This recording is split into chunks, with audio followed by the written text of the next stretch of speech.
Donc, bonjour tout le monde, je m'appelle Félicia Mavian Massia et je suis ici pour vous présenter les travaux que j'ai réalisés pendant ma thèse sous la direction de Nemo Peters et David Rousseau, ainsi que l'encadrement de Sabine Wiedemann. Cette thèse porte sur les approches de deep learning pour la détection précoce, la quantification et le suivi dans le temps des symptômes foliaires d'agents pathogènes de plantes. Et je tiens à remercier avant tout les membres du jury d'avoir évalué mon travail.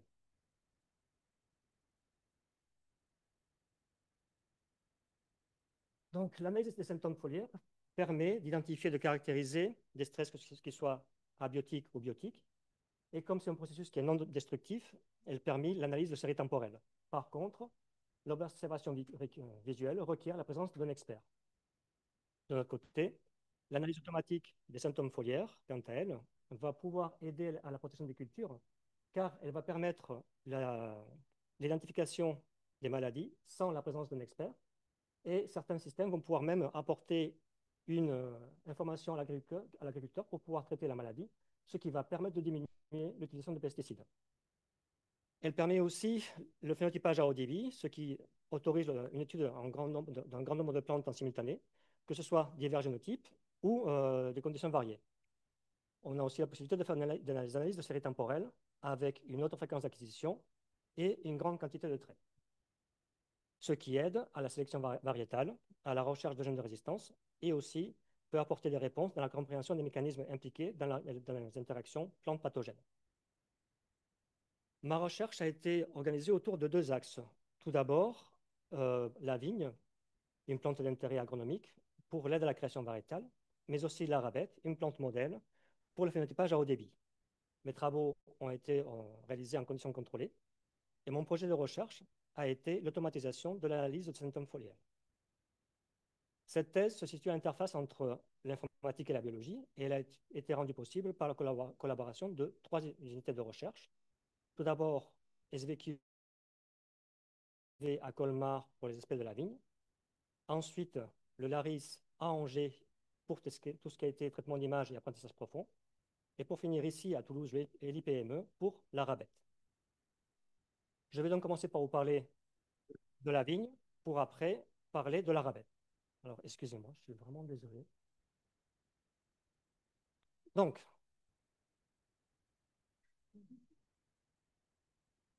comme je disais, tout d'abord, la vigne.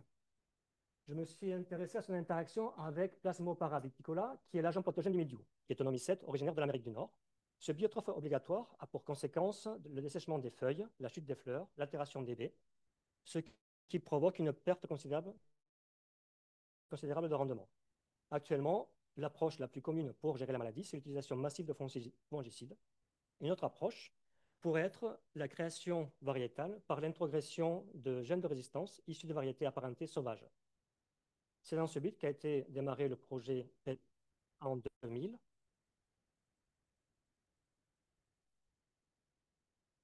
Et pour ce projet, il y a besoin de phénotypage sur disque foliaire. C'est pour ça qu'a été créée la plateforme Vegoya, dont l'objectif a été d'identifier et de caractériser des gènes de résistance, mais aussi d'évaluer le niveau de résistance des nouvelles variétés. Actuellement, les notations se font de façon manuelle, au rythme de 1000 images toutes les 4 heures, ce qui limite le nombre de disques par expérience à 2000. Lors des expériences, pour des besoins de contrôle qualité, tous les disques sont imagés avant les notations, et c'est ces images que j'ai utilisées pour mes travaux. Le mildiou va provoquer principalement deux symptômes. Tout d'abord, la sporulation, que vous pouvez voir ici, les petites taches blanches, qui montrent la virulence des pathogènes. Deuxième symptôme courant, c'est ces nécroses, des petites taches noires, qui, eux, vont montrer la résistance de la plante. Les méthodes actuelles pour le traitement d'image ignorent complètement la nécrose pour se concentrer uniquement sur la sporulation. Par contre, Vegolia, la plateforme de phénotypage, utilise l'OIV 452-1, que je vais appeler à partir de maintenant juste OIV, qui est une échelle de résistance qui fait partie de l'ontologie de l'Organisation internationale de la vigne et du vin et qui permet de caractériser l'interaction entre la vigne et le mildiou sur disque foliaire. C'est une échelle qui contient 5 rangs avec des valeurs impaires de 1 à 9, avec la sporulation qui va diminuer au fur et à mesure que la résistance augmente et la possibilité d'avoir des nécroses pour les 3 rangs considérés comme résistants, c'est-à-dire 5, 7 et 9. En partant de cette constatation, mon projet de recherche pour cet axe a été la création d'un modèle qui soit capable de prédire de façon automatique cette score d'OIV sur des disques foliaires. Pour valider la méthode, nous avons comparé les prédictions du modèle aux annotations d'un expert pour discriminer le niveau de résistance de plusieurs génotypes contenant ou pas des gènes de résistance. Alors, nous avons eu deux difficultés pour faire cela. Tout d'abord, au niveau des images, elles ne contenaient pas toutes forcément un disque foliaire circulaire. Et ensuite, il y avait une présence assez commune de gouttelettes d'eau sur les disques foliaires qui sont très ressemblants à de la sporulation. La deuxième difficulté provenait de l'échelle utilisée, qui va essayer de retranscrire un phénomène continu avec des valeurs discrètes. Et ce qui veut dire que pour certains disques qui se trouvent à la frontière, par exemple ici, cet OIV1, cet OIV3, ils vont avoir plus de ressemblances visuelles avec donc l'OIV avec différentes valeurs qu'avec des disques de leur classe, comme ici entre les deux OIV3. Aussi, quand nous avons un OIV5, par exemple, on va voir que la seule différence entre cet OIV3 et cet OIV5, c'est la présence de nécrose. Pour finir, pour faire la différence entre un OIV7 et un 9, il peut des fois s'agir d'une seule spore qui va être difficile à observer sur un disque foliaire, sur une image à basse résolution. Donc, pour cette partie, je vais d'abord vous montrer le modèle qu'on a utilisé pour prédire l'OIV. Ensuite, vous parler de comment on a utilisé pour différencier des types de résistance, et je finirai par conclure rapidement sur cet axe. Donc, pour le modèle, mais avant de commencer, je vais parler de la préparation des images. Comme je vous ai dit, tous les disques n'est pas bien circulaire, et nous avons aussi la sporulation, qui est très semblable au fond des boîtes à puits. Pour éviter que le modèle ne puisse apprendre soit de la forme des disques, soit du fond, ce qu'on a fait, c'est, on a, plutôt qu'utiliser le disque foliaire entier, on a pris le plus grand carré à son intérieur, qu'on appelle un patch, et qui va représenter quand même 70% de la surface du disque copié. Donc, première chose à faire pour ce travail, c'était de choisir une approche. On peut penser tout d'abord à une classification qui sert à prédire la classe associée à un objet. Dans ce cas-là, il n'y a pas de relation d'ordre et toutes les erreurs vont être égales. C'est-à-dire que quand on va essayer de prédire si une image contient une noix de coco, une hirondelle ou un lapin, le fait qu'on confonde une noix de coco avec une hirondelle ou avec un lapin n'a pas vraiment d'importance. C'est la même erreur. Or, dans notre cas, ce n'est pas du tout la même erreur de confondre un EIV1 et un 3 ou un 9. Et donc, on veut faire en sorte que le modèle, au moment de l'entraînement, soit pénalisé en fonction de la magnitude de l'erreur. Donc, deuxième approche qui tend à éviter ce problème, c'est la régression, qui va prédire une valeur appartenant seulement à R, qui est associée à l'objet. Dans ce cas-là, nous avons une relation d'ordre qui est importante, et l'importance de l'erreur va varier en fonction de la distance à vérité terrain. Là, nous avons aussi un problème dans notre cas, c'est que, par exemple, on a vu qu'on a des OIV3 qui vont être plus proches d'un OIV1 que d'un autre OIV3. Donc, ils ne vont pas être placés au même endroit sur l'échelle de régression. Donc, ce qu'on a fait, on a utilisé ce qu'on appelle une régression ordinale, qui peut être vue comme une classification dans laquelle on va introduire une relation d'ordre. On a utilisé ce qu'on appelle Rank Consistent Ordinal Regression Framework, ou CORN pour faire plus court, qui utilise les rangs pour faire la régression ordinale. Dans l'échelle OIV, nous avons 5 rangs pour les 5 valeurs, 1, 3, 5, 7 et 9.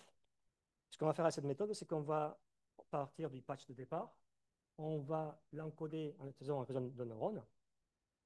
Ce réseau de neurones va être connecté à une dernière couche qui va contenir un neurone de moins que le nombre de rangs. Ici, ça va être 4. Et chaque neurone va avoir en charge la prédiction de la probabilité que l'objet en entrée est un rang supérieur à son indice. Pour calculer cette probabilité, le modèle va être entraîné avec des probabilités conditionnelles. Ce qui va faire que chaque valeur, chaque probabilité que l'objet ait un rang supérieur à K va être toujours comprise entre 0 et 1. Et comme c'est des produits, des valeurs qui sont comprises entre 0 et 1, au fur et à mesure qu'on va monter les indices, la probabilité va obligatoirement diminuer. Alors, quel est l'intérêt de ça? C'est que ça va éviter ce genre de situation qui est un moment où on va se dire qu'il y a un patch qui a plus de probabilité d'avoir un rang supérieur à 4 qu'il n'a d'avoir un rang supérieur à 2. Et donc, comment on fait pour calculer l'OIV? On va calculer le nombre de neurones qui prédisent une valeur au-dessus d'un seuil fixé au début de l'entraînement. Et pour avoir l'OIV, on va juste multiplier cette valeur par 2 et ajouter 1. Donc maintenant, comment on fait pour évaluer ce genre de modèle? Mais comme c'est un petit peu à cheval entre une régression et une classification, on peut utiliser des méthodes de la classification et de la régression. Pour ce qui est de la classification, on va utiliser une matrice de confusion, qui est une matrice dans laquelle on va placer en abscisse les prédictions et en ordonnée la vérité. Et on va mettre dans chaque case le nombre de fois où un couple va se produire. Par exemple, ici, on va mettre le nombre de fois où le modèle a prédit 7 et que la vérité était 7.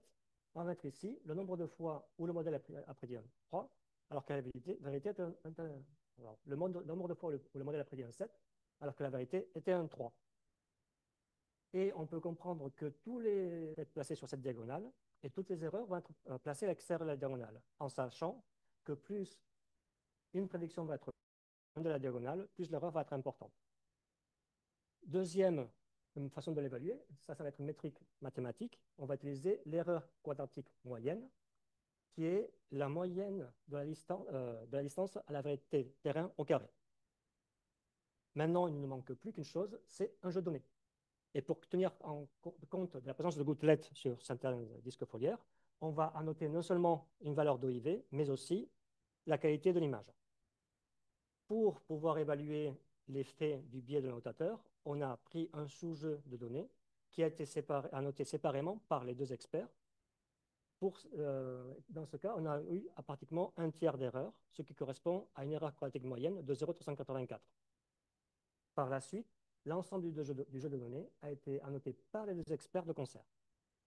Ce jeu de données a été séparé en 3 sous-jeux, un jeu d'entraînement, un jeu de validation et un jeu de test. Et il nous a fallu plusieurs mois pour pouvoir créer le jeu de données définitif. Donc, une fois qu'on a eu le modèle, la façon de pouvoir les comparer et les données, on a entraîné une grande quantité de modèles avec différents encodeurs, que ce soit des transformers ou des CNN, chaque fois avec des hyperparamètres différents. Et on a procédé à 15 entraînements par configuration. On a pris par la suite la configuration qui avait la meilleure moyenne, et dans cette configuration, on a pris le meilleur modèle. Et on a obtenu, et on a utilisé sur le jeu de test. Et on a obtenu une erreur quadratique moyenne de 0,203, qui est en dessous de l'erreur quadratique moyenne qu'il y avait entre les deux experts. On a aussi pu observer qu'il y a un impact de la présence ou non des gouttelettes d'eau sur la performance du modèle, mais aussi qu'on a mis juste 11 secondes pour produire 1000 images, alors que manuellement, c'est 4 heures. Donc maintenant, je peux vous montrer la matrice de confusion. Et ce qui est très intéressant dans cette matrice de confusion, c'est qu'il n'y a pas d'erreur à l'extérieur à plus d'un rang de la vérité terrain. Et ça, c'est dû au fait d'avoir utilisé une régression ordinale plutôt qu'une classification. Par contre, on peut voir que le nombre le plus important d'erreurs se situe ici. Et cette configuration, c'est-à-dire que le modèle a prédit un 7 alors que c'était un 9. Et cette configuration est le plus souvent due à la présence de gouttelettes d'eau sur les disques foliaires qui ont été confondues avec de la sporulation pour le modèle. C'est notre hypothèse. Donc, nous avons ensuite voulu valider la possibilité d'utiliser le modèle pour discriminer la résistance au milieu de génotypes possédant divers niveaux de résistance à l'agent pathogène. Pour cela, nous avons comparé les prédictions faites par le modèle à des annotations faites par un expert. Donc, nous avons pris l'expérience qui contenait en tout 114 disques foliaires appartenant à 9 génotypes. Lors de cette expérience, l'évolution de la maladie a été suivie pendant 6 jours après l'infection, avec d'un côté des notations avec une loupe binoculaire et en parallèle des annotations, il y avait toujours des prises d'images. Ont été utilisés des génotypes contrôle et possédant un gène de résistance à Plasmopora viticola qu'on appelle RPV. Et donc, on a utilisé 3 génotypes contrôle que vous voyez vous pouvez voir, sont bien regroupés en bas avec un faible niveau de résistance. Et après, on a choisi 3 RPV avec des degrés de plus en plus élevés de résistance. On a pris RPV1, RPV 3.1 et RPV 10. Une fois qu'on a eu les données, on a utilisé le modèle pour prédire des valeurs de IV sur les mêmes disques. Vous pouvez voir ici les annotations et les prédictions. Alors, la première chose qu'on peut remarquer, c'est que ici, on a une conservation du niveau de résistance de génotype sur l'échelle de résistance entre les prédictions et les annotations. Deuxième chose qu'on peut observer, c'est ici, on a un écart assez important en ce moment entre les prédictions et les annotations. Et quand on est allé voir d'un peu plus près, on a vu que c'est à ce jour-là où il y a le plus de gouttelettes d'eau présentes sur le disque foliaire. Donc, ce qu'on a fait ensuite, c'est qu'on a pris les données du dernier jour pour faire des tests statistiques avec les annotations et les prédictions. On a commencé par calculer une ANOVA avec les annotations et les prédictions séparément pour voir si on pouvait bien expliquer la différence des génotypes avec l'OIV. Et on voit qu'on a des p-values qui sont largement inférieurs à 0,05, que ce soit avec les annotations et les prédictions. On a fait ensuite un test du QHSD, pareil, d'un côté les annotations, de l'autre côté avec les prédictions, pour comparer les génotypes 2 à 2. Et sur 36 comparaisons possibles, on a vu que les prédictions du modèle et les annotations de l'expert étaient en accord 35 fois, ce qui représente 87% de justesse. Donc là, je vais m'attarder un petit peu sur le seul cas où on a vu une différence entre les modèles et annotations. Et vous voyez ici, on a deux génotypes avec les observations en bleu et les prédictions en orange.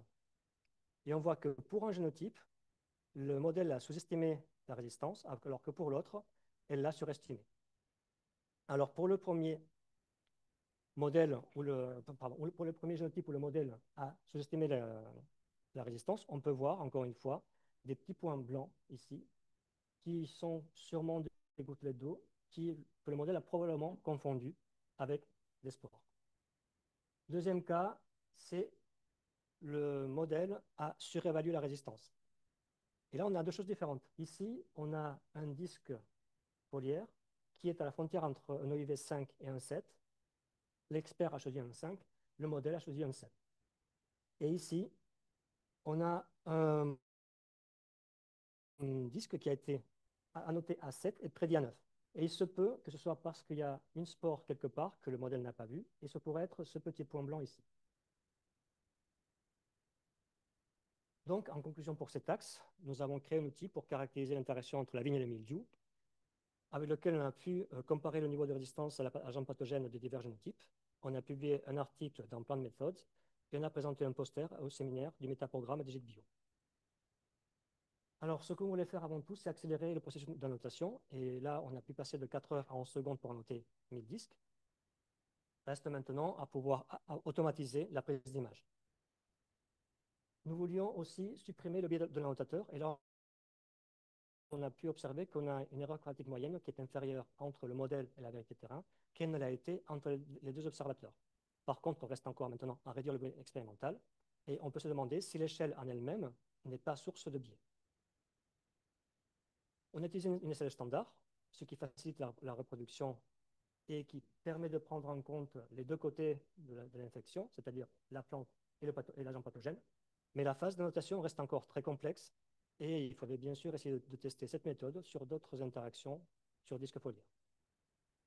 Alors, pour ce qui est de l'automatisation des prises d'image, on pourrait penser à utiliser une méthode proche de l'Enderscope, qui est une imprimante 3D qui a été transformée en outil pour pouvoir prendre des images de microplastiques. Et on pourrait adapter cet appareil pour le phototypage de disque foliaire, ce qui permettrait non seulement d'accélérer, mais aussi de normaliser la prise de vue et de faciliter la reproductibilité en ayant un appareil qui est vraiment à très bas coût. Pour l'instant, l'annotation sur image à basse de résolution génère quand même des inconsistances. On pourrait penser à faire deux choses, soit annoter sur des images de bien meilleure qualité, soit éliminer les patchs pour récupérer les annotations avec la loupe. mais cela implique prendre des disques et non plus des patchs. Et dans les deux cas, resterait l'ambiguïté de l'échelle utilisée. Donc on pourrait penser à remplacer cette source de vérité terrain. On pourrait le faire en remplaçant par de la métabolomique qui permet d'estimer la biomasse de l'agent pathogène à partir des métabolites contenus dans la feuille. C'est ce qui a été fait dans un article publié en 2018 où ils ont mis en évidence une relation directe entre le niveau d'infection et les métabolites contenus dans la feuille. En plus, en faisant cela, on détecte la présence du pathogène 24 heures après infection, ce qui représente 3 jours avant les premiers symptômes. Reste encore à prouver qu'il y a une relation entre les images et les données sorties de la métabolomique. Pour ce qui est de la rabette, l'une des choses les plus dures que j'ai eu à faire pour la partie ligne, c'était créer un jeu de données. Donc, le but principal que j'ai eu, c'était créer un outil qui pourrait être paramétré et utilisé avec le moins possible de notation utilisée. Et avant tout, pour la rabette, je me suis intéressé à 2 agents pathogènes bactériens. Tout d'abord, Pseudomonas syringae patovar tomato DC3000, que je vais appeler à partir de maintenant Pseudomonas, dont les symptômes sont des chloroses, des taches de diverses couleurs et un changement de texture. Par là, j'entends que les feuilles symptomatiques, comme ici, vont devenir lisses par rapport aux feuilles non symptomatiques. Deuxième pathogène, Ralstonia pseudosolanacearum, que je vais appeler à partir de maintenant Ralstonia, dont les symptômes sont d'abord un flétrissement, ensuite l'apparition de taches jaunâtres, et pour finir, par la mort de la plante. Mais dans ce cas, avant de pouvoir penser à étudier les symptômes des agents pathogènes, il faut commencer par extraire la plante du reste de l'image. Alors, autant quand on a une plante saine sur un fond uniforme, c'est assez trivial. Par exemple, ici, on a la plante, on la transforme à niveau de grille en prenant un canal. Et quand on calcule l'histogramme, on voit que les pixels verts ici correspondant à la plante sont d'un côté et les pixels rouges correspondant au fond sont de l'autre. Donc, il suffit de mettre un seuil ici de façon arbitraire et on a une segmentation qui est sans doute pas parfaite, mais qui est déjà un très bon point de départ qui sera facile à améliorer. Par contre, dès qu'on va avoir les symptômes qui vont commencer à apparaître, on va avoir de plus en plus de pixels de la plante qui vont passer de l'autre côté du seuil et de pixels du fond qui vont aussi passer de l'autre côté. Ce qui va faire que, en fin d'expérience, on va avoir ici tous ces pixels verts qui correspondent à des parties de la plante qui ont été oubliées par la segmentation et ces pixels rouges qui correspondent à des parties du fond qui sont pris en compte dans la segmentation. On pourrait se dire, on va faire bouger ce seuil, ça va régler le problème, mais le problème c'est que quand on a réussi à récupérer tous les pixels de la plante, eh bien, on a aussi récupéré la plupart des pixels du fond. Donc, qu'est-ce qu'on fait au jour d'aujourd'hui pour étudier des interactions plantes-agents pathogènes sur la rabette? Eh bien, on fait souvent une de deux choses. Soit on va utiliser des feuilles détachées, ce qui limite le suivi dans le temps à le temps de survie de la feuille. Et il faut aussi voir que l'excision, étant un stress à part entière, peut provoquer un changement de l'interaction. Deuxième approche, on va conserver la plante entière, mais cette fois-ci, on va cacher le sol. Alors ça, non seulement ça va rejeter du travail, mais en plus, on ne peut pas garantir que c'est une interaction. Ça, c'est pour les traitements d'image classiques. Depuis quelques années, on a de plus en plus d'articles qui utilisent le traitement d'image avec l'apprentissage profond. Je vais vous en parler de deux. ARA-DQ, qui étudie l'interaction entre la rabette et Pseudomonas syringae. Et ce qu'ils font, c'est qu'ils vont remplacer le sol par un milieu nutritif, ce qui certes facilite énormément la segmentation, mais rend impossible l'analyse de certaines interactions, comme par exemple avec Pseudomonas, ou quand il faut infecter avec les plantes à racines, ça va être difficile que la bactérie puisse se déplacer là-dedans. Alors, il y a aussi il y a eu un très gros travail sur la segmentation de plantes saines, c'est-à-dire sans aucune interaction. Et là, l'état de l'art est obtenu par LSNet, qui certes va réussir bien à segmenter des plantes qui sont saines sur un fond uniforme, mais quand on va avoir un bruit expérimental, comme par exemple ici avec les algues, la performance va considérablement diminuer. À savoir que chacune de ces méthodes a été entraînée avec environ 2000 images et que si on voulait changer le pathogène ou quoi que ce soit, il faudrait procéder à une nouvelle série d'annotations Et aussi, il faudrait réentraîner le modèle ou carrément changer le modèle. C'est pour ça que moi, j'ai voulu créer un outil qui soit capable de segmenter de façon automatique des arabesques symptomatiques en ayant besoin d'une seule image pour le paramétrer, qui n'ait pas besoin d'informations sur le pathogène au moment d'être mis en place, qui soit invariant par rapport au bruit expérimental et qui soit utilisable pour l'analyse des symptômes. Pour ça, on a utilisé Phenopsys, qui est un robot de phénotypage qui peut contenir jusqu'à 504 plantes. Donc, pour cette partie, je vais d'abord vous parler de la segmentation d'arabesques symptomatiques.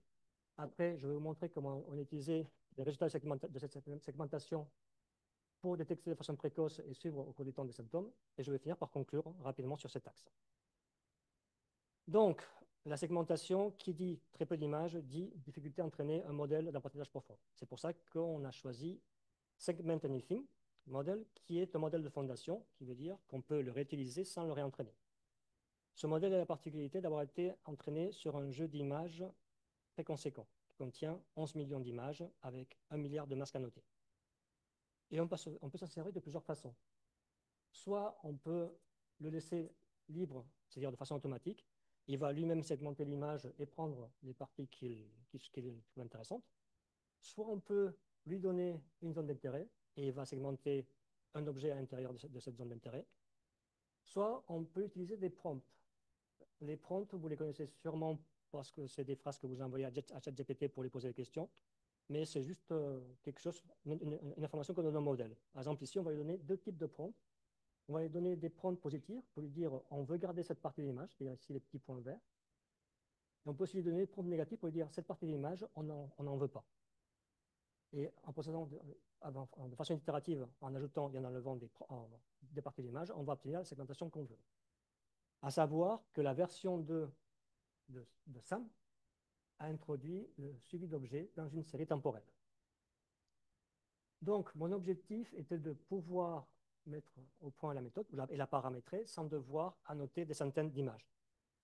Et donc, évidemment, la première chose que j'ai dû faire, c'est annoter des centaines d'images. J'ai annoté des séries temporelles d'arabesques, qu'elles soient contrôle, infectées avec Pseudomonas ou infectées avec Ralstonia. Avec les plantes contrôle et les plantes infectées avec Pseudomonas, j'ai créé deux jeux, un jeu d'entraînement et un jeu de validation. Le jeu d'entraînement a été décliné en 3 variantes. Un jeu complet, un jeu contenant uniquement les plantes saines pour pouvoir évaluer l'impact de l'ablation de l'information sur les pathogènes sur la qualité de la segmentation, et un jeu un petit peu bizarre qui contenait une seule image tirée de la première série d'acquisition d'une série temporelle tirée au hasard. Donc toujours une plante saine, sans infection et avec un sol relativement propre. Avec le reste de plantes, on a créé deux jeux de test, un pour Pseudomonas et un pour Ashtonia.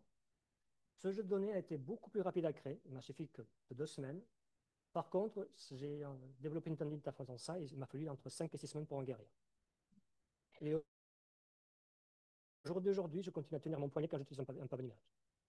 Donc, maintenant, je peux vous présenter OneRosette, la méthode qu'on a développée. Alors, et là, 2 étapes. Tout d'abord, on va envoyer l'image de départ avec des prompts pour dire quelles sont les parties de l'image qu'on veut garder et quelles sont les parties de l'image qu'on veut rejeter à Sam, qui va extraire le premier masque. Par la suite, on va envoyer l'intégralité de la série temporelle avec ce premier masque et Sam va le propager sur toute la série temporelle. Alors, évidemment, on ne va pas demander à quelqu'un de mettre des points sur chaque première image de chaque série temporelle. C'est OneRosette qui va mettre elle-même les points sur cette première image en utilisant une segmentation grossière et une création de régions. Alors, pour la segmentation grossière, on va utiliser des espaces de couleurs et des histogrammes. En partant d'une image ici, on peut utiliser un espace de couleur, par exemple RGB, pour la diviser en 3 canaux. On a ici rouge, vert et bleu. Et on peut calculer donc un histogramme pour chaque canal. Et comme nous avons une image à noter, on peut savoir quels pixels correspondent à la plante et quels pixels correspondent au fond. Et donc, on peut les identifier sur l'histogramme. Et pour faciliter la visualisation des zones à la frontière, on va dessiner l'histogramme du fond vers le bas et l'histogramme de la plante vers le haut. Et on va faire ça avec 4 espaces de couleurs pour un total de 12 canaux. Et donc là, ce qu'on veut faire, c'est trouver l'histogramme qui va le mieux séparer les plantes, les pixels de la plante et les pixels du fond. Encore une fois, on ne va pas faire la main, on va utiliser la distance d'Ellinger qui permet de calculer un taux de séparation entre les histogrammes, avec une distance de 0 qui veut dire que les histogrammes sont confondus, et une distance de 1 qui veut dire que les histogrammes sont complètement disjoints. Et quand on fait les calculs pour tous les histogrammes, on obtient ces valeurs, et on voit que c'est ce canal qui a la plus forte séparation. Et alors, à quoi est-ce que ça correspond? Eh bien, ça correspond au canal Q de l'espace de couleur YIQ. Et quand on le voit un peu plus en détail ici, on voit que sur le canal Q, on a bien le vert qui reste séparé du reste. Ce qui voudrait dire que le choix était le bon. Donc maintenant, nous avons l'image de départ, la vérité terrain, et un histogramme qui retranscrit le canal choisi. Wandrozet va placer deux seuils. Un premier seuil quelque part dans cette zone, ici, et on va le passer quelque part dans cette zone pour avoir des pixels qui ont de fortes probabilités d'appartenir à la plante, parce qu'à ce moment-là, il n'y a encore pas de pixels du fond qui sont arrivés. Deuxième seuil va être placé quelque part par là, de façon inverse, parce qu'à ce moment-là, la plupart des pixels de la plante sont de l'autre côté. Ceci va nous permettre de séparer l'histogramme en trois classes. Une classe ici, où les pixels ont de fortes probabilités d'appartenir à la plante, une classe ici, où les pixels ont de fortes probabilités d'appartenir au fond, et une classe ici, où on ne peut pas encore se décider. Alors, pour mettre en place ces deux seuils, on va utiliser des pourcentages. On va mettre un premier seuil au-delà de X% des pixels de la plante pour avoir les pixels du fond. On va mettre un deuxième seuil en deçà du Y% des pixels du fond pour avoir la plante. Et pour simplifier les calculs, on va utiliser une seule valeur P pour calculer les deux seuils, avec X étant égal à P et Y étant égal à 100 moins P. Ce P va être le premier hyperparamètre qu'il va falloir ajuster pour entraîner la méthode. Là, je vous ai montré ce qui se passe quand on a une seule image. Quand on a plusieurs images dans le jeu de données, ce qu'on fait, c'est qu'on va calculer tous les histogrammes séparément, on va tous les sommer et on va faire les calculs sur cet histogramme sommé. Une fois qu'on a fait cette segmentation grossière, on va avoir deux masques, un pour la plante, un pour le fond. On va s'en servir pour extraire des pixels qui ont de fortes probabilités d'appartenir à la plante et des pixels qui ont de fortes probabilités d'appartenir au fond. Et on va utiliser ce qu'on appelle le Simple Linear Iterative Clustering, ou SLIC, pour créer des régions dans la plante et dans le fond. Et on va utiliser ce qu'on appelle le point d'inaccessibilité de chaque région pour poser des prompts. Des prompts positifs pour les régions qui viennent de la plante et des prompts négatifs pour les régions qui viennent du fond. Alors, ce qu'on va faire, c'est qu'on va déjà chercher les meilleurs hyperparamètres. On va choisir des valeurs pour des percentiles, pour le nombre de prompts pour la plante, et le nombre de prompts pour le fond vont être toujours fonction du nombre de prompts pour la plante. On va commencer par faire une exploration exhaustive de toutes les combinaisons possibles des hyperparamètres. Et on utilisera par la suite les meilleurs hyperparamètres sur les 3 jeux d'entraînement pour évaluer l'impact de la taille de la composition du jeu de données, mais aussi du changement de pathogène. Pour finir, on fera la comparaison avec UNet, qui est un réseau de neurones utilisé très souvent pour la comparaison et qui a été la base de ce qui est utilisé pour LSNet, le modèle qui a l'état de l'art sur l'Arabet Sen. Donc, la dernière chose qui nous manque, c'est une façon d'évaluer une segmentation. Pour ça, on va utiliser l'indice de Sorenson-Dice, que j'ai appelé DICE. Et alors, le DICE entre la prédiction et la vérité est égal à 2 fois l'intersection de l'incardinal, le cardinal de l'intersection entre la prédiction et la vérité sur le cardinal de la prédiction plus le cardinal de la vérité. Pour faire plus simple et visuel, si nous avons ici la vérité, un masque, et une prédiction qui est associée, faite par un modèle, voici l'intersection. Et donc, le DICE est égal à 2 fois le nombre de pixels sur l'intersection, 3, sur le nombre de pixels de la vérité terrain, plus le nombre de pixels de la prédiction, est égal à 6/9 ou 2 tiers. Et DICE est une métrique qui varie normalement entre 0 et 1, 0 très mauvais, 1 parfait. Donc, on fait tous les calculs avec tous les hyperparamètres possibles et on va devoir ici arriver les hyperparamètres idéaux dans notre cas. Mais ce qui est surtout intéressant, c'est que c'est une méthode qui va être très robuste face au changement des hyperparamètres. C'est-à-dire que tant qu'on reste dans cette zone, il y a une très faible variation dans les résultats. Et en plus, il faut vraiment choisir des combinaisons un petit peu particulières, c'est-à-dire beaucoup de prendre pour les plantes sans prendre pour le fond, pour avoir des résultats très mauvais. Une fois qu'on a eu ça, on a utilisé les jeux de test avec les trois, avec des pipelines paramétrés sur les trois jeux d'entraînement.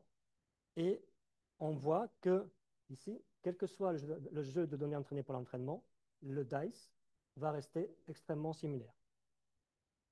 On a fait la même chose avec le jeu de test de Rastonia. Encore une fois, on voit que quel que soit le jeu de données, les résultats restent très similaires. Ce qui peut nous permettre de conclure qu'on n'a besoin que d'une seule image sans avoir des informations sur le pathogène pour pouvoir mettre au point la méthode. Donc, par la suite, on a voulu comparer les résultats avec UNet. Alors, tout d'abord, pour Pseudomonas, on voit ici l'image de départ, ici la vérité terrain.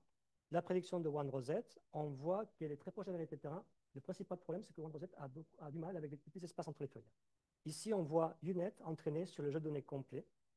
La difficulté que va avoir UNet, c'est qu'il va sursegmenter quelques morceaux du fond en lieu de le confondre avec la plante.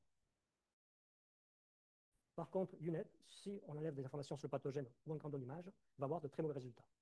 Maintenant, pour Rastonia, encore une fois, ici, on a l'image de départ, la vérité terrain, One Rosette qui est très proche de la vérité terrain, UNet entraîné sur les données contenant du Pseudomonas,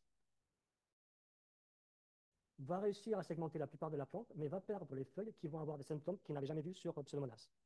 Encore une fois, quand on va utiliser juste des données des plantes saines, une seule image, on va avoir des résultats qui vont être largement plus mauvais. Donc maintenant, on a une méthode qui est capable de segmenter des séries temporelles d'Arabette sans avoir besoin d'informations sur le pathogène. On a voulu utiliser les données de segmentation pour détecter de façon précoce et pour aussi dans le temps des symptômes. Et encore une fois, si possible, en utilisant le moins d'images annotées. Et dans l'idéal, sans annoter des symptômes. Donc la première chose qu'il a fallu faire, bien sûr, c'est créer un jeu de données avec des images annotées sur les symptômes. On a utilisé deux expériences, une avec Pseudomonas, une autre avec Rastonia, chacune comprenant 144 plantes, moitié infectées, moitié contrôle. Et on a fait des annotations sur les plantes infectées. Côté Pseudomonas, on a fait des annotations qualitatives, c'est-à-dire absence ou présence de symptômes. Et côté Rastonia, on a utilisé un disease index qui va de 0 à 4. 0, plante saine. 1, flétrissement.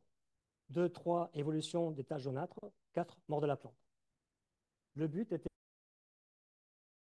pour les images avec Pseudomonas de détecter de façon précoce les symptômes et pour Rastonia de suivre l'évolution des symptômes au cours du temps.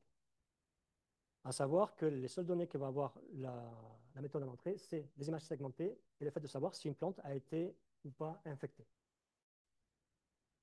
On a séparé les données en deux jeux, un jeu de recherche et un jeu de test.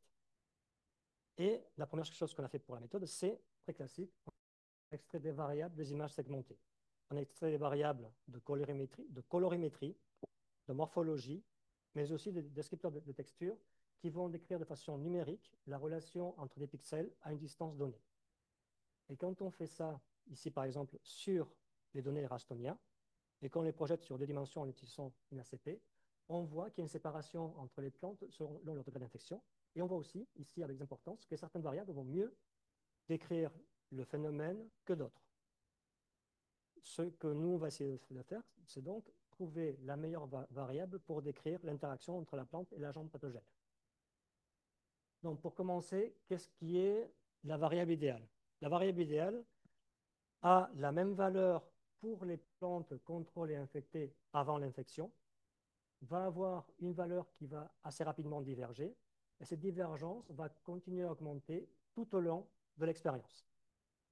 Alors, pour pouvoir la sélectionner, la première chose qu'on doit faire, c'est normaliser, parce qu'on a des ordres de grandeur qui vont être très différents selon la source des variables. Après, on va définir une moyenne dans un intervalle de temps pour une variable de toutes les plantes dans une condition donnée. Et on va définir deux deltas. Le premier entre les plantes contrôle et les plantes pour une variable donnée, entre la moyenne des plantes contrôle et la moyenne des plantes infectées. Et le deuxième, pareil, pour une variable donnée, le delta, cette fois, après la moyenne pour toutes les points après l'infection, entre les plantes contrôle et les plantes infectées. Et on va définir f de v normalisé, c'est-à-dire la fonction du variable normalisée, qui va être la différence entre de delta. Et on va pouvoir dire que c'est la variable qui va avoir la valeur la plus élevée pour cette fonction qui va être la variable qui sera idéale pour discriminer les plantes contrôle et les plantes infectées. Alors, par contre, on a pu voir, et là on peut vraiment le montrer, que on peut avoir des importances vraiment très similaires entre différentes variables. Pour éviter qu'une plante avec un comportement un petit peu différent des autres puisse avoir un impact trop important sur la sélection de la variable, on va utiliser la méthode Bootstrap 1000 fois pour chercher la meilleure variable, et on va prendre à chaque fois la variable qui apparaît le plus souvent. Alors, pour les résultats avec Pseudomonas, on voit que c'est principalement les variables de texture qui sont sélectionnées, et c'est l'homogénéité, c'est-à-dire à quel point le voisinage d'un pixel est uniforme, qui est sélectionné le plus souvent. Et on voit aussi qu'avec elle, on peut montrer qu'il y a une différence significative entre les plantes contrôle et les plantes infectées lors de la première prise de vue après l'infection. Dans le cas de Rastonia, c'est cette fois les variables de couleur qui sont systématiquement choisies. Avec la moyenne du canal B dans l'espace de couleur et la B qui est choisie le plus souvent. Et on voit ici qu'elle correspond à un changement entre du jaune et du bleu, ce qui correspond à l'apparition de symptômes de niveau 2, c'est-à-dire les taches jaunâtres. Et cette variable a un score de corrélation de Pearson de 0,91 avec le disease index. Et on voit qu'il nous permet d'avoir une différence significative entre les plantes infectées avec 24 heures d'écart par rapport aux annotations visuelles. Ceci est dû au fait que cette variable sélectionnée décrit la couleur, alors que le premier symptôme est un symptôme qui est plutôt morphologique, qui n'est pas choisi par la méthode. Mais on peut aussi voir quelque chose de très intéressant, et c'est quand on fait un zoom sur cette partie, on peut voir qu'au moment où les symptômes de niveau 2 vont apparaître, les plantes contrôle, au lieu de continuer dans la tendance qui était amorcée au début, vont partir de l'autre côté, complètement. Et ce phénomène ne peut pas être perçu à l'œil nu. C'est uniquement la machine qui peut le voir. Donc, pour cette partie, on a créé un outil capable de segmenter des arabes symptomatiques, qui est utilisable pour caractériser les interactions plantes pathogènes. On a publié un article dans Plant Methods. On a présenté un poster à un workshop de l'European Conference on Computer Vision. Alors, ce qu'on voulait faire avant tout, c'était de diminuer le nombre d'images nécessaires, le nombre d'images annotées nécessaires pour paramétrer la méthode. Et là, on a vu qu'avec une seule image, ça suffisait. Et en plus, on voulait avoir quelque chose qui soit invariant pathogène, ce qui a été le cas. Reste maintenant à tester la robustesse de la méthode face à une mauvaise annotation, et aussi à tester de façon plus approfondie la variance par rapport aux pathogènes, parce que là, on a testé uniquement avec deux bactéries. Il faut tester avec des virus et des champignons. Mais aussi, on a des symptômes qui ne sont pas identiques, mais qui ne sont pas très éloignés. Il faudrait tester avec des symptômes qui soient plus proches de l'anthocyanose ou de la sénescence, ou de la couleur rouge. Cette méthode permet d'analyser des interactions plantes pathogènes sur plantes entières, sans modifier le sol, sans besoin de longues annotations à chaque changement. Reste maintenant à tester est-ce qu'on pourrait suivre plusieurs plantes dans un même pot, et est-ce qu'on pourrait utiliser cette méthode avec des séries temporelles acquises au champ en vue aérienne. Je voudrais maintenant revenir un petit peu sur le phénomène observé sur Rastonia. Déjà, on peut se demander, est-ce qu'on peut observer ce phénomène sur Pseudomonas? Alors, pas sur la variable sélectionnée, qui est l'homogénéité, On pourrait prétendre que c'est le cas sur l'énergie, une autre variable de texture. Mais le problème, c'est que sur cette expérience, l'infection a été réalisée à D21. Après l'infection, on a mis des caches sur les plantes contrôle et les plantes infectées pour que les deux types de conditions aient le même protocole expérimental et pour favoriser l'infection. Et ce cache a été retiré juste avant la prise d'acquisition suivante. Ce qui veut dire que là, la variation, on ne peut pas savoir si elle vient d'une interaction entre les plantes contrôle et les plantes infectées ou à cause d'un effet humain. Par contre, côté Rastonia, après l'infection au 27e jour, ici, il n'y a plus eu d'intervention humaine. Donc, il n'y a pas d'effet expérimentateur. Pour donner un peu plus de détails, le phénomène n'apparaît pas sur les variables de morphologie.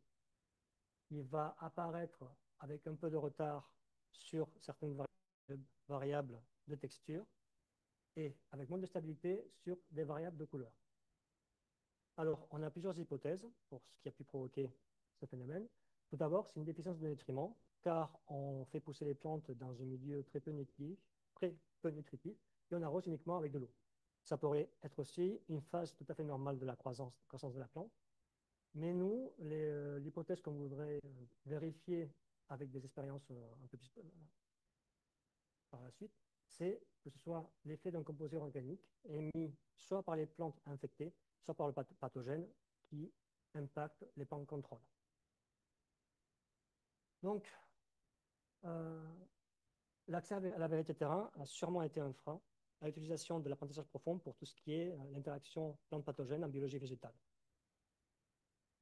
Déjà à la fin des années 90, on avait des systèmes qui étaient très bons pour reconnaître les caractères avec des réseaux de neurones.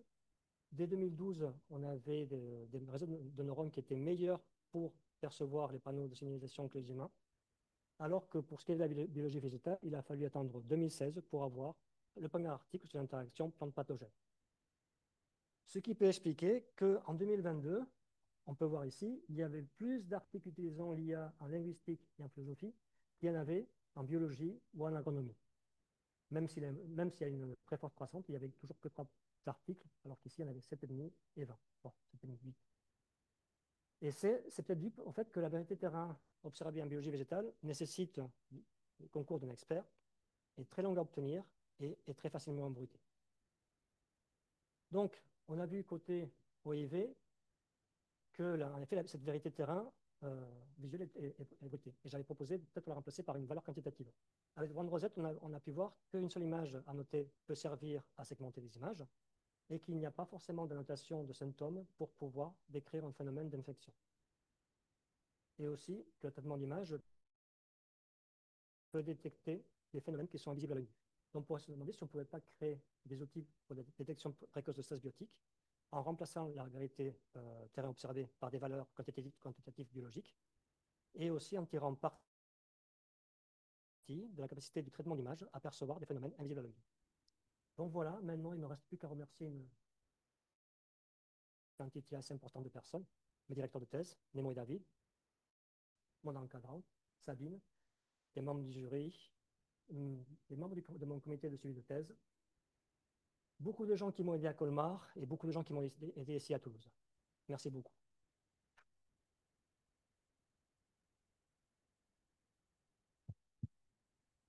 Merci beaucoup. Alors, on va laisser peut-être 5 minutes pour la salle si elle se vide.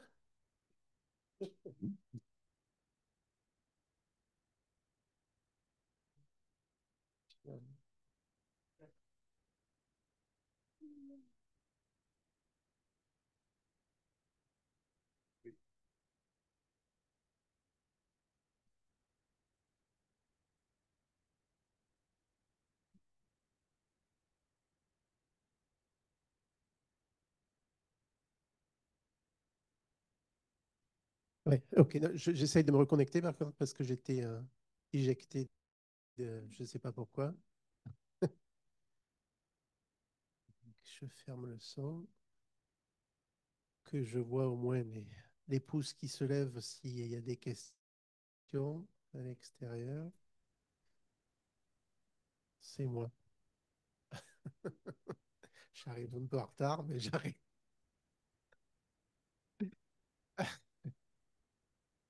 Ok, j'ai compris. Ah. On va arrêter l'enregistrement maintenant, je vous propose. Pas de problème pour moi. Ok, donc